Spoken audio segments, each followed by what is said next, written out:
Hey everyone! Today we're diving into the interesting story of Zarathustra, a figure who's not just a priest or a prophet, but someone who literally reshaped religious beliefs as we know them. Now you might have heard his name as Zoroaster, which is another way he's known. He lived way back between 1500 and 1000 BCE, and he's the guy who founded Zoroastrianism. This was actually the world's first monotheistic religion. Yep, that's right, the very first time people started thinking there might be just one all-powerful God instead of a whole bunch of them. So, who was Zarathustra? He started out as a priest in the early Iranian religion, which was pretty different from what he later preached. One day he had this intense vision from Ahura Mazda, the main god in his religion at the time. But here's the twist. Ahura Mazda told him that the whole idea of multiple gods was wrong. There was only one true God, and that was Ahura Mazda, the Lord of Wisdom. Imagine the shock of hearing that when everyone around you is worshipping a whole bunch of gods. At first, Zarathustra faced a lot of pushback. People weren't exactly thrilled to hear that their long-held beliefs were wrong. But things took a turn when he managed to convert King Vishtaspa. With the king on board, the new faith started to spread, and Zarathustra's teachings became the foundation of Zoroastrianism. He would often go into deep meditation, where he received messages from Ahura Mazda. These weren't just any messages, they were answers to life's biggest questions. Zarathustra memorized these teachings and passed them on to his followers, creating a living scripture that was handed down through generations. As time went on, the religion gained traction, especially under the Achaemenid and Parthian empires. Eventually, these teachings were written down by scribes during the Sasanian Empire, becoming what we now know as the Avesta. This text, filled with Zarathustra's vision of a single, all-good God who deeply cared about human morality, would go on to influence some of the world's biggest religions, Judaism, Christianity, and Islam. Now let's talk a bit about Zarathustra's early life. There's still a lot of mystery around when exactly he lived, but scholars generally agree on that 1500 to 1000 BCE timeframe. His name likely has something to do with taking care of camels, kind of gives you a glimpse into what his family might have done. We don't know a ton about his birthplace or family, but it's thought he was born to Persian parents, with his father being a priest. Zarathustra had a pretty solid education, which suggests his family was well off. This allowed him to focus on his religious duties rather than manual labor, which was common at the time. Zarathustra was raised in a religion that was very different from the one he would eventually preach. This early Iranian religion was polytheistic, meaning they worshipped many gods, with Ahura Mazda at the top, guiding humans with wisdom and keeping the evil spirit Angra Mainyu in check. The world, according to this belief system, was a battleground between the forces of good and evil, with humans caught in the middle. People had the power of choice, a crucial aspect of the religion, and they could either follow Ahura Mazda's path of light or Angra Mainyu's path of darkness. Zarathustra's teachings, however, brought a new perspective. He emphasized that humans had the ultimate power of choice, and it was up to each individual to decide their fate, whether to align with the good or the evil forces in the world. This idea of free will and personal responsibility was revolutionary and set the stage for the development of later religious philosophies. And let's dive deeper into Zarathustra's journey and the challenges he faced as he tried to spread his revolutionary new faith. So back in the day, the early Iranian religion didn't have any written scriptures or commentaries. Everything was passed down orally, and that means we're a bit in the dark about how their rituals were exactly carried out. But we do know they had a priestly class known as the Magi, and they conducted worship outdoors at what were called fire temples. These temples were the heart of religious life, where people would offer sacrifices, things like grains, animals, and even precious metals. Over time, these offerings made the priests pretty wealthy, especially since they likely controlled some very rich farmlands. Now, Zarathustra himself was a priest by the time he was 15, possibly learning the ropes from an older priest. But unlike many of his peers, Zarathustra had a big problem with one specific ritual: animal sacrifice. He found it completely out of sync with what he believed to be the true nature of the gods. It's likely that he had to witness or even participate in these sacrifices, but deep down it didn't sit right with him. Whatever he was up to between the ages of 20 and 30 remains a bit of a mystery, but it's believed he continued his duties as a priest, probably started a family, and maybe even began questioning the old ways more deeply. Then at 30, something extraordinary happened. During the rites of spring festival, probably celebrating Nowruz, the Persian New Year, Zarathustra was by a river, deep in prayer, when he experienced a vision that would change everything. Out of nowhere, a celestial being bathed in bright light appeared before him. This being called itself Vohumana, which means good purpose.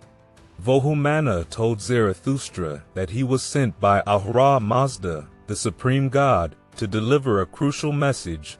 The way people were practicing religion was all wrong. There weren't many gods with different demands. There was only one true god, Ahura Mazda, who wasn't interested in sacrifices but in moral behavior. This vision hit Zarathustra hard. He immediately knew he had to spread this message, no matter the cost. But as you can imagine, the other priests weren't thrilled about some upstart claiming to have a personal hotline to the divine. They had built their lives around the old ways, and Zarathustra's ideas threatened everything they stood for. His bold claims didn't just ruffle feathers, they made him a target. Even his own family turned their backs on him, and he was forced to flee his home to escape the growing hostility. His despair during this time is captured in a lament in the Avesta, where he pours out his heart, wondering where he can go, as even his own people have rejected him. But Zarathustra wasn't ready to give up. In his moment of despair, Ahura Mazda sent him to the land of King Vishtaspa, a ruler who would play a pivotal role in his mission. Now, about King Vishtaspa, he's a bit of an enigma. Some sources suggest he might have been a real Bactrian king, while others think he might be more symbolic. Either way, Zarathustra headed for Vishtaspa's court, praying continuously to Ahura Mazda for guidance. Once he arrived, Zarathustra didn't hold back. He declared his vision boldly, but just like back home, his message wasn't warmly received. Vishtaspa wasn't keen on shaking up the religious status quo, and Zarathustra ended up locked in a theological debate with the court priests. Despite Zarathustra's clear arguments, which effectively dismantled their belief in multiple gods, the king wasn't ready to risk everything on one man's vision and had him imprisoned. But Zarathustra remained steadfast. While in prison, he received more guidance from Ahura Mazda, which led to a miraculous event. The king's favorite horse was paralyzed, and no one could cure it.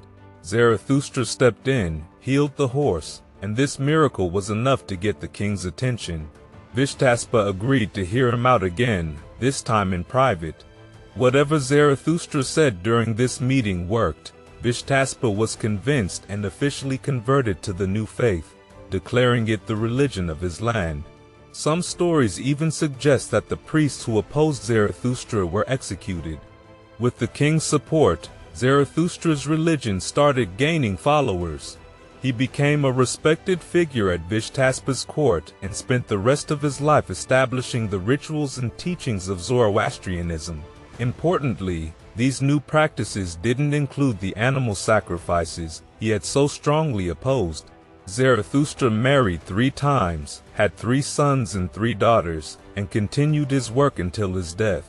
Some say he died peacefully at the age of 77, while others claim he was assassinated by a priest still loyal to the old ways, bitter over the loss of their power. This was the man who started it all, and his vision set the stage for so much of what would come later in religious thought. And Zarathustra's new faith wasn't just a slight tweak on the old religious practices, it was something radically different, built on a few core principles that set it apart. At its heart was the belief in one supreme God, Ahura Mazda, who embodied all that was good. But alongside Ahura Mazda was his eternal opponent, Angra Mainyu, who represented everything evil. Zarathustra taught that life was a battleground between these two forces, and the choices people made every day, through their thoughts, words, and actions, determined which side they were on. What was truly revolutionary about Zarathustra's teachings was his emphasis on free will. He believed that everyone had the power to choose between good and evil, and that this choice would shape not only their life on earth, but their fate in the afterlife.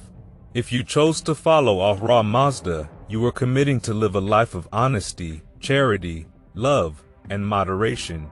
It wasn't just about saying you believed in something, it was about living it every single day. And these choices had real consequences. Zarathustra taught that if you lived a life aligned with Ahura Mazda, focused on the greater good rather than selfish desires, your soul would be rewarded. But if you aligned yourself with Angra Mainyu, prioritizing your own interests at the expense of others, your life would be marked by bitterness, confusion, and a lack of fulfillment. It was a clear-cut choice. You could either contribute to the divine order or descend into chaos. For those who chose the path of Ahura Mazda, their faith was reflected in how they treated others and how they lived their lives. They were expected to keep their promises, help those in need, and show love even to those who didn't reciprocate. Moderation was key, particularly when it came to personal indulgences like diet. Virtuous behavior wasn't just about following rules, it was about embodying the qualities of a good and just God. Zarathustra's teachings also emphasized the power of positive transformation. He believed that true followers of Ahura Mazda could turn enemies into friends, guide the wicked toward righteousness, and educate the ignorant. It wasn't enough to just live a good life. You had to actively work to make the world a better place. When a person died, their soul would face a reckoning that reflected the choices they made in life. According to Zarathustra's vision, each soul was made up of two parts, the higher spirit, or Fravashi, and the individual soul, or Irvin. The Fravashi guided the Irvin throughout life, and after death, they would reunite and face judgment.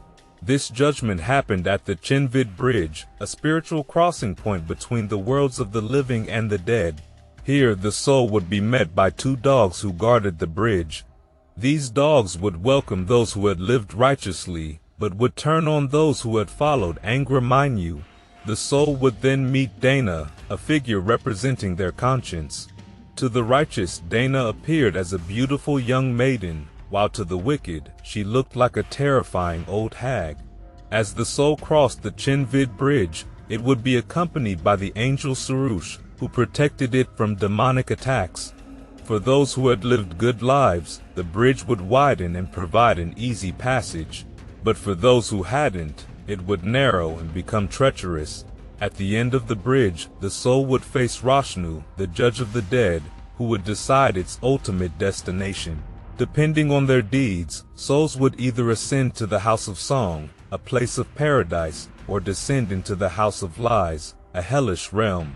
There was also a middle ground for souls whose lives were balanced between good and bad, a kind of purgatory where they would stay until the end of time. But in Zarathustra's belief system, no one's fate was eternal.